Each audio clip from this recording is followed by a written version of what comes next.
Title तो आप लोगों ने देख ही लिया होगा, my journey of becoming CA CS and CMA। अब देखिए पर्सनल बातें होती हैं तो कहते हैं ज़्यादा शेयर नहीं करनी चाहिए, बट ऐसी कोई इसमें कुछ खास है नहीं कि मैं आपसे शेयर ना करूं। बट अगर आपका कोई बेनिफिट मिल सकता है आप लोगों को तो मुझे क्यों शेयर नहीं करनी चाहिए। अब मैं CA CS या CMA की जर्नी को आगे बढ़ाने से पहले पहले मैं आपको बताना चाहूँगा कि शुरुआत कहाँ से होती है CA करने की। और ख़ास करके ये वीडियो उन लोगों के लिए बहुत ज़्यादा फ़ायदेमंद होने वाली है जो खास करके लोअर क्लास के हैं, ठीक है, कहते हैं ना गरीब तबके के हैं, या लोअर मिडिल क्लास के हैं, या मिडिल क्लास के हैं, ठीक है। क्यों उनके फ़ायदे के लिए क्यों होने वाली है ये वीडियो? क्योंकि रीज़न ये है कि ये तबका ऐसा है जिन लोगों को बिज़नेस सेटअप नहीं होते, कि अच्छे बिजनेसेस नहीं है, कोई गॉड फादर नहीं है, घर में कोई खास कोई क्वालिफाइड नहीं है, तो उनको गाइड करने वाला नहीं है। अब वो बहुत ज़्यादा कन्फ्यूज़न में होते हैं कि CA करें या ना करें, CS करें या ना करें, CMA करें या ना करें। और जो बच्चे कहते हैं कि सर CA की वैल्यू नहीं है, CS की वैल्यू नहीं है, CMA की वैल्यू नहीं है, मैं कहता हूँ कि देखिए उस बच्चे के लिए तो बहुत वैल्यू है जिसके पास कोई बिजनेस नहीं है, ठीक है, जिसके पास कोई बिजनेस नहीं है, जिसका कोई गॉड फादर नहीं, कोई समझाने वाला नहीं है, ठीक है, उनके लिए तो इसकी बहुत वैल्यू है CA CS CMA, खास करके उन लोगों के लिए कि उनके लिए तो सब कुछ उनकी पढ़ाई लिखाई है। तो मैं आपको बताऊं 10th तक जो मेरी पढ़ाई हुई, ठीक है, 10th में मेरे मार्क्स अच्छे आए, आई गॉट 73%। बट मैं ज़्यादा इंटेलिजेंट नहीं था, बिल्कुल एवरेज स्टूडेंट था, पढ़ने में ठीक था, एवरेज। अब मुझे था कि मुझे यार +2 में क्या है कि रैंक लेके आना है पूरे पंजाब में। मेरी पंजाब बोर्ड से हुई है +2, ठीक है। अब पंजाब बोर्ड में क्या था, मुझे था कि रैंक लेके आना है। अब मैं दिन रात पढ़ता था और मुझे लगता था मेरा रैंक आएगा। मैं बता दूं मेरा हिंदी मीडियम था +2 में। अब जब रिजल्ट आया तो मेरे मार्क्स आए just 58%। I got just 58% in +2 from Punjab board. I was having Hindi medium, तो इंग्लिश नहीं हिंदी मीडियम। अब बच्चे ये भी पूछते हैं सर क्या हिंदी मीडियम में CA हो सकती है, CS हो सकती है, CMA हो सकती है? उसका जवाब भी आपको इसमें मिलेगा, मेरी एक्सपीरियंस है, ठीक है जी। अब +2 में मेरे 58% आए। अब मेरे जो साथ वाले थे वो कहते हैं कि देख यार तू इतना पढ़ा, इतनी बातें करता था, तो जस्ट 58%, हमारे 65% आ गए, 70% आ गए। और मैं आपको बता दूं मैं डिप्रेशन में चला गया, मैंने पढ़ाई छोड़ दी। +2 के बाद मैंने पढ़ाई बिल्कुल छोड़ दी थी, किसी कॉलेज में फॉर्म नहीं भरा, मुझे पता था दाखला वैसे भी नहीं मिलना। +2 के बाद मैंने स्टडी ही छोड़ दी, मैं आपको बताऊं। और उसके बाद 4-5 महीने बीते, मुझे अभी भी याद है 30 सितंबर लास्ट डेट थी फॉर्म सबमिट करने की, बीकॉम फर्स्ट ईयर की, पंजाब यूनिवर्सिटी की। मैंने वो भी निकाल दी, तो मैंने पढ़ना ही नहीं था। तो मेरे फादर मेरे पास आए, मुझे एक ही बात समझाई, कहते देख बेटा हम तो पढ़े नहीं, और हम चाहते हैं तो इतना तो पढ़ ले, तेरी शादी तो कम से कम ढंग के घर में हो जाए, कम से कम बीकॉम तो कर ले। तो चलो मैंने कहा जी मैंने नहीं पढ़ना, कहते बाकी तेरी मर्जी है। कर करा के मेरा फिर मूड बना, मैंने कहा फॉर्म तो भर देते हैं यार। हमारा वेजिटेबल्स का काम था, वहाँ मैं फादर साहब के साथ पास जाता था, साथ में कुछ अकाउंट का काम सीखता था। तो करते करते क्या हुआ, तो मैंने फॉर्म भर दिए। जब फॉर्म भरे, ठीक है, लास्ट के 1-1.5 महीना मैंने कोचिंग ली बीकॉम 1 की, और मुझे अभी भी याद है मेरे स्टैटिस्टिक्स में 94 मार्क्स आए और अकाउंट में मेरे 75 मार्क्स आए। वहाँ से मेरे एक चीज़ दिमाग में बैठनी शुरू हो गई कि ये जो मार्क्स है ना ये अप डाउन होते रहेंगे, इसके चक्कर में आप अपने अंदर की जो ताकत है उसको मत ख़त्म करो। अगर आपके मार्क्स किसी बार कम आ जाते हैं इट डजेंट मीन कि आप नालायक हो, अगर आपके मार्क्स अच्छे आ जाते हैं इट डजेंट मीन कि आप इंटेलिजेंट हो। बट कंसिस्टेंटली ही कम आ रहे हैं या कंसिस्टेंटली आप ज़्यादा मार्क्स लेके आ रहे हो, तो वो एक इंडिकेटर होता है, वो एक इंडिकेटर है, वो एक इंडिकेशन आपको दे देता है कि आप एक कंसिस्टेंटली पढ़ने वाले बच्चे हो या फिर आप कंसिस्टेंटली क्या है नहीं पढ़ने वाले बच्चे हो। चलिए यहाँ तक मुझे लगा यार ठीक है आप पढ़ना है। अब मैं बीकॉम सेकंड में आया तो मेरे जस्ट कितने रह गए 45% मार्क्स, मेरा मोरल फिर डाउन। पर मुझे एक चीज़, चलो बीकॉम 1 ने एक दे दिया था इंडिकेशन कि नहीं ज़्यादा भी आ सकते हैं। बीकॉम फाइनल में आया तो ठीक मार्क्स आ गए, तो मेरे गिनती के 55% बने बीकॉम में, 55%। और मैं आपको बता दूं जो हिंदी मीडियम इंग्लिश मीडियम वाली बातें करते हैं, बीकॉम सेकेंड ईयर में मुझे अभी भी याद है मेरा पहला कंपनी लॉ का पेपर था, कंपनी लॉ का पेपर था। और तो मुझे दिमाग में ये था कि मैंने यार पेपर इस बार इंग्लिश में अटैम्प्ट करना है, कुछ भी हो जाए इंग्लिश में अटैम्प्ट करके आना है कंपनी लॉ का पेपर बीकॉम सेकेंड ईयर में। अब विश्वास मानिए, तो मैंने उसमें लिखा कि मीडियम इंग्लिश, वहाँ ऑप्शन होती है कि आप जो भर दोगे इंग्लिश हिंदी आप अटैम्प्ट कर सकते हो। अगर आपका इंग्लिश मीडियम है तो आप हिंदी बिल्कुल नहीं लिखेंगे, हिंदी मीडियम है तो आप इंग्लिश बीच में लिख सकते हैं। तो मैंने उसमें क्या था कि पहले इंग्लिश मीडियम लिखा, तो लिखना जब शुरू किया आधे घंटे के अंदर मेरा गिनती का पौना पेज भर पाया, एक पेज भी पूरा नहीं भर पाया आधे घंटे के अंदर। तो मैंने ऊपर मीडियम काटा, इंग्लिश काटा, हिंदी लिखा, हिंदी में लिखना शुरू कर दिया। अभी मेरे ख्याल से आधा पेज ही भरा होगा। मेरे दिमाग में ये आया, यार देख कर तो बीकॉम ही है, ठीक है, हो तो जानी है, आज एक बार तो ट्राई कर ले, इंग्लिश में तो पेपर दे ही दे। फिर मैंने फिर काटा हिंदी, फिर इंग्लिश लिखा, फिर मैंने पेपर वो इंग्लिश में करके लिख दिया। कर करा के मेरे को याद है कि मेरी 50-60 के करीब अटैम्प्ट हो गई। उसमें 35 नंबर पास होने के लिए चाहिए होते हैं 100 में से, तो मेरे इतने का आ गए, 40-42 के करीब नंबर आ गए, 40 to 40 मार्क्स, 2 मार्क्स मेरे आ गए। कर कराते क्या हुआ कि मैंने सारे पेपर इंग्लिश में दिए, और यही वजह थी कि मेरे बीकॉम सेकेंड ईयर में जो मेरे मार्क्स आए वो जस्ट कितने आए, 45%। बट अब मेरा जो कॉन्फिडेंस था बहुत ज़्यादा बूस्ट कर गया था। क्यों? क्योंकि मैंने, जगदीप अरोड़ा ने पहली बार पेपर इंग्लिश में दिए थे सारे के सारे। इकोनॉमिक्स का पेपर, कोई बिजनेस मैनेजमेंट था बीच में, ठीक है, उसके बाद अलावा कंपनी लॉ था, कॉस्टिंग की थियोरी थी, कॉर्पोरेट अकाउंटिंग की थियोरी थी, सारा इंग्लिश में किया। तो मेरा वहाँ से कॉन्फिडेंस कुछ हद तक बूस्ट कर गया। फाइनल में आया तब पेपर इंग्लिश में अटैम्प्ट किए, ठीक है, कर आके मेरे 55% मार्क्स आ गए। अब क्या करना है? अब कुछ भी नहीं करना, बस बीकॉम कर लिया। और मैं बताता हूँ, फिर मैं लगा था सीए के पास, किसी चार्टर्ड अकाउंटेंट के पास काम करता था। तो वहाँ पे एक मेरा दोस्त दोस्त बन गया, एक मेरा सीनियर था कोई, ठीक है, सीए था वो कहता है यार ये कुछ कर ले साथ में, सीए के पास काम कर रहा है, 1000 रुपये लेता था मैं गिनती के 1000 रुपये। तो मैंने कहा कि नहीं सर क्या करना है, ठीक है सीए से काम सीख लेंगे। कहता तेरे को भगाएंगे, कुछ सीख तो ले, कम से कम सीए कुछ कर ले, ठीक है, क्या करेगा यहाँ पे सीए के पास सीख के, 5000, 10,000, 15,000 हो जाएगा, उसके बाद क्या? तो चलो मैं घर सोचता रहा कुछ दिन। तो मैंने उनसे पूछा, सर से घर जाके मिला उनके, तो मैंने उनसे ये पूछा कि सर ये मुझे बताओ कोई ऐसा कोर्स बताओ जिस पे खर्चा भी ना आता हो, वैल्यू भी हो। तो वो कहते हैं यार सीए कर ले। मैंने कहा सर यहाँ तो 55% मार्क्स आए हैं गिनती के, बीकॉम में 50% पास होने के लिए चाहिए सीए में, तो भाई मेरे बस की नहीं है, ये हो पाएगी। कहते यार देख सस्ता भी करना है, वैल्यू भी हो, तो बेटर ये है कि ये कर ले, नहीं तो फिर जो करता है सब्जी मंडी जाता है फादर के साथ वो जा, या अकाउंटेंट के पास 1000 रुपये में काम कर रहा है वो कर। तो चलो, अब मैंने उनके कहने पे सीए के फॉर्म भर दिए, वहाँ से जर्नी स्टार्ट होती है असली। अब मैंने जब बीकॉम के बाद सीए के फॉर्म भरे, आप विश्वास मानिए मेरे को याद है मैंने गिनती की 1.5-2 महीने कोचिंग ली सीए इंटर की, गिनती की 1.5-2 महीने। उसके बाद भले कि एकदम कई बार क्या होता है कि नेचर आपके साथ आ जाती है, कुदरत आपके साथ आ जाती है कि भाई ये कर रहा है, इसको ज़रूरत है, अब तू कर। और मैं आपको एक चीज़ बताऊं, वो कहता है ना कि you win when winning is the last option. अब मुझे ये था कि अगर मैं पास हो गया तो चार्टर्ड अकाउंटेंट बन जाऊंगा, इंटर के बाद फाइनल है, फिर तो हम कर ही लेंगे। अगर फेल हो गया तो वही दुर्गति जो चल रही थी वही रहेगी, वो सिचुएशन चेंज नहीं हो पाएगी। कहते हैं nothing changes if nothing changes. कुछ नहीं बदलता अगर कुछ नहीं बदलता, यानी अगर आपको अपने आप को नहीं बदलते तो आपकी सिचुएशन वही रहेगी, कुछ नहीं बदल पाएगा।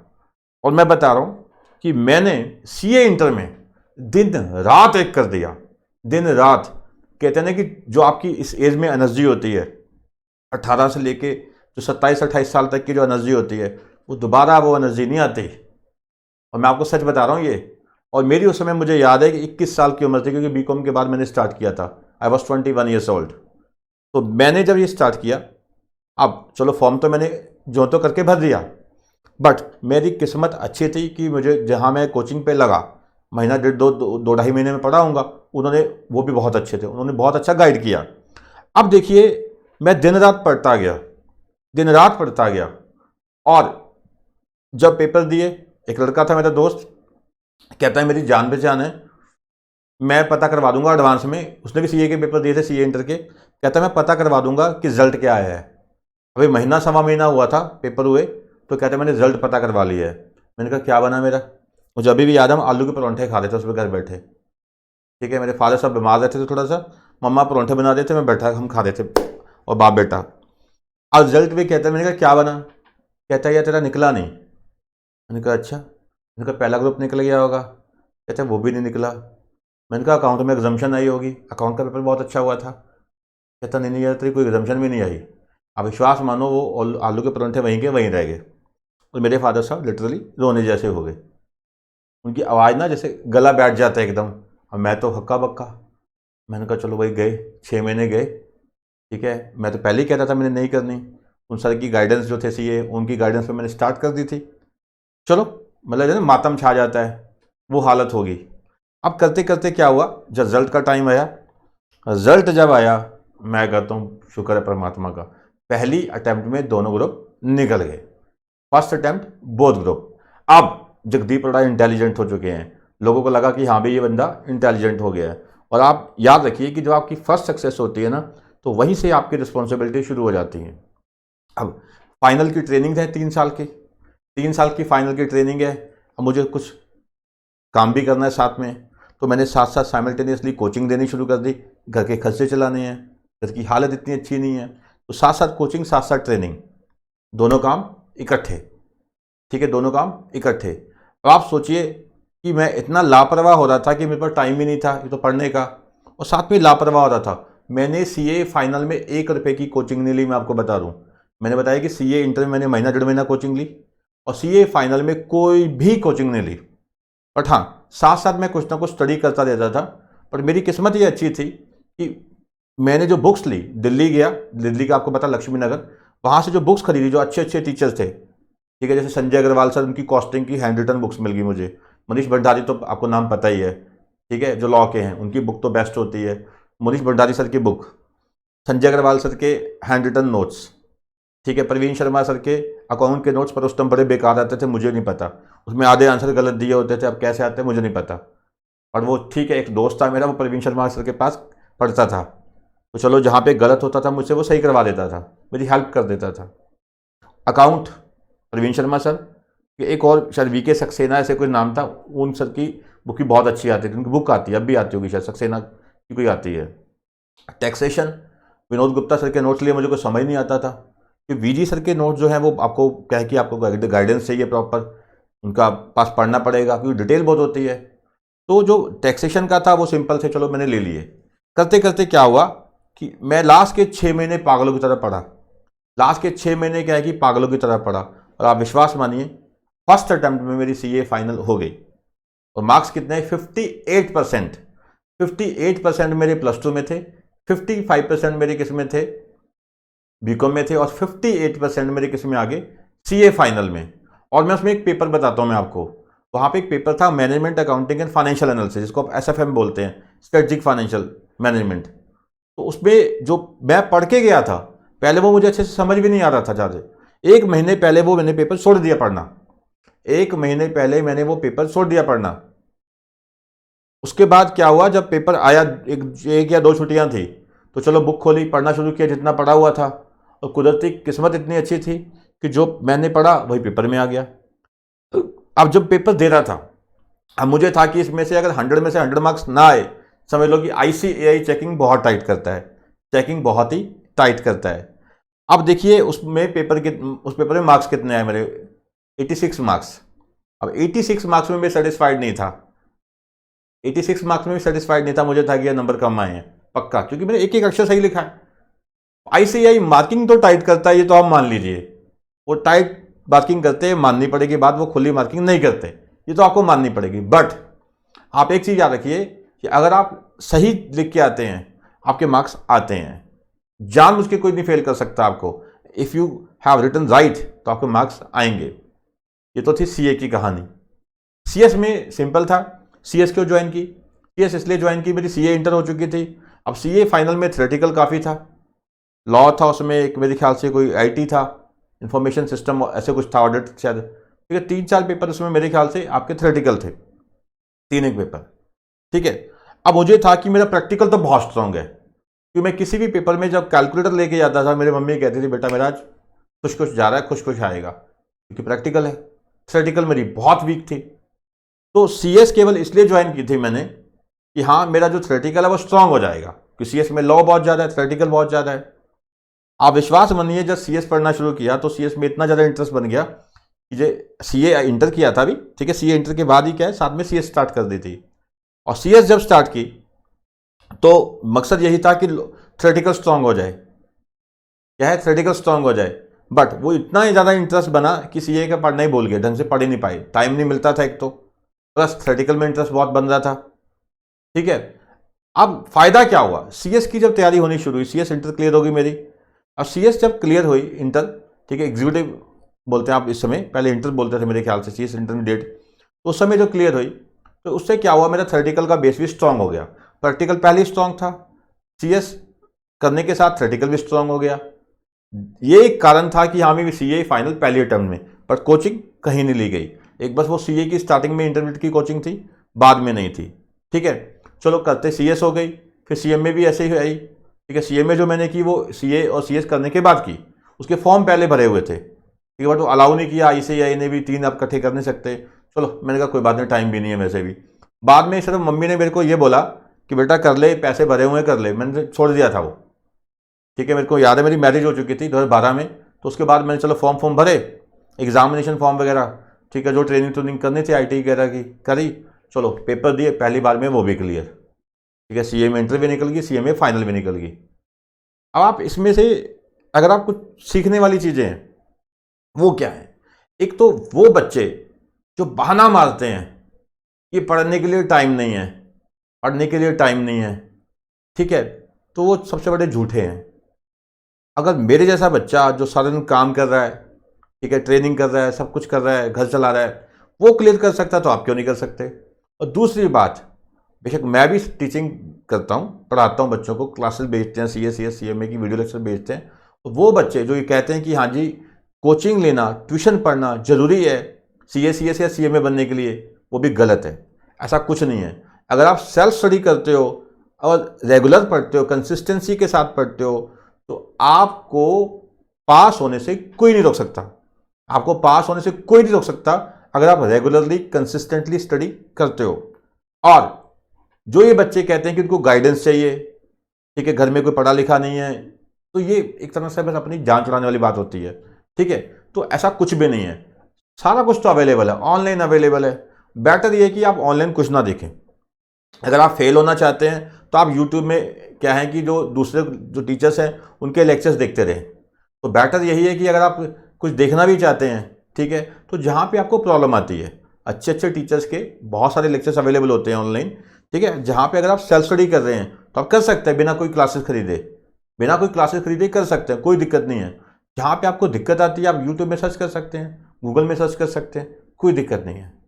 ठीक है, तो एक तो ये चीज़ है कि आपको कंसिस्टेंसी के साथ पढ़ना है अगर आप पास होना चाहते हैं पहले टर्म में। और जो ये बच्चे कहते हैं कि रिजल्ट कम है, 5% 7% ऐसे है वैसे है, वो सब बहाने हैं। और मैं बता दूं, जब मेरी सीए फाइनल क्लियर हुई तो 9% रिजल्ट था उस समय बोथ ग्रुप का, 9% बोथ ग्रुप का रिजल्ट था। अब देखिए, मैं वो बच्चे जो 91 फेल हो गए उसमें नहीं आया, जो 9 पास हुए उसमें आ गया। रीज़न क्या था, कुछ तो खास था। कुछ खास ये था कि बस मैं बाहर की बातें नहीं सुनता था कि हाँ भाई इतने बच्चे फेल हो रहे हैं, इतने बच्चे पास हो रहे हैं, मुझे कुछ पता ही नहीं था।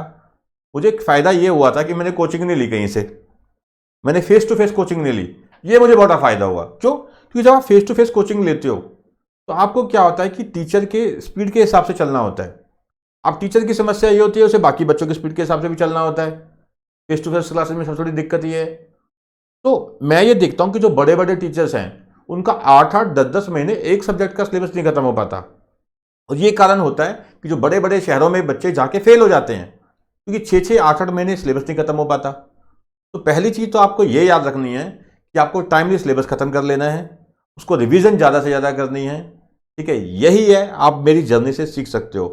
बहुत सारी चीज़ें हैं, ठीक है, जिसमें अब बहुत सारी बातें हैं जो करने वाली होती हैं, बट टाइम पता है आप लोगों के पास भी लिमिटेड होता है।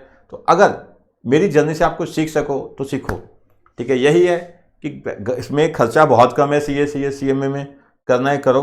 ठीक है, अगर आपके पास पैसे की प्रॉब्लम है तो कोई ज़रूरी नहीं है, कोचिंग लेने की कोई ज़रूरत नहीं है, सेल्फ स्टडी करो, आप पास हो जाओगे। ठीक है, और ये बहानेबाजियाँ जो होती हैं आप लोगों की कि पैसे नहीं हैं, ठीक है, या गाइडेंस नहीं है या टाइम नहीं है, ये बहानेबाजियाँ ही हैं। जब आप ये एक्सक्यूजेस को डब्बे में डाल दोगे, कूड़ेदान में डाल दोगे, उसी दिन आप सक्सेसफुल हो जाओगे। इतना याद रखना, हमेशा याद रखना, you win when winning is the last option. अगर आप ये सोच के चलोगे कि आपके पास सीए बनना या सीएस बनना या सीएमए बनना ही लास्ट ऑप्शन है तो आप बन जाओगे। अगर आप ये सोचोगे कि नहीं नहीं नहीं सीए नहीं हुई तो ये कर लेंगे, ये नहीं तो ये कर लेंगे, फिर आप कभी कामयाब उस फील्ड में नहीं होने वाले, क्योंकि आपके मन में पहले ही डाउट आ चुका है। अगर डाउट पहले ही आ चुका है तो आप बन ही नहीं सकते। तो ये बात आपको हमेशा याद रखनी है, ठीक है। तो मेरी स्टोरी में तो इतना सही है, छोटी सी स्टोरी है, हो सकता है थोड़ी लंबी चली गई हो, कई जगह बोरिंग हो गई हो, बट जो है सच्चाई तो ऐसी चलती है, ठीक है ना।